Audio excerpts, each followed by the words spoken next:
पनवेल तालुक्यातील नावा गावावर असलेली दुःखाची छाया अजूनही हटलेली नाही।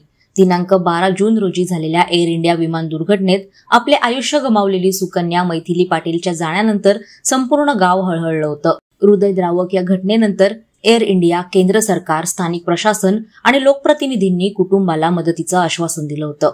मात्र या घटनेला संपूर्ण 1 महिना उलटून गेला।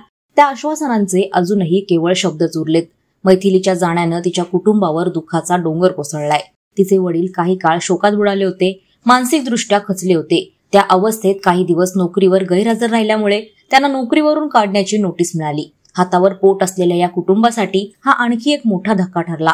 आज या कुटुंबाच्या पदरी न मदत न आधार।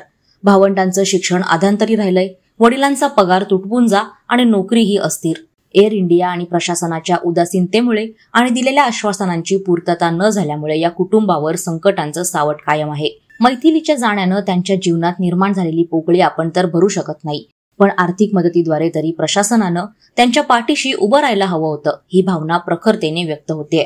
स्थानिक नागरिकांनी याबाबत तीव्र नाराजी व्यक्त केली आहे। आश्वासनं देणं सोपं असतं, पण त्यांची अंमलबजावणी झाली नाही तर शासकीय यंत्रणांवर विश्वास तरी कसा ठेवायचा, असा संतप्त सवाल ग्रामस्थ विचारतायत। आज मैथिलीच्या आठवणी तिच्या घराच्या प्रत्येक कोपऱ्यात शिल्लक आहेत, पण त्या आठवणींसोबतच एक असहाय्यता, एक अन्यायाची भावना आणि केवळ मदतीची वाट पाहणं हेच कायम राहिलंय।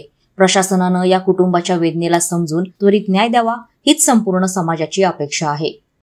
वादळवारा लाईव्हसाठी न्यूज ब्युरो, पनवेल।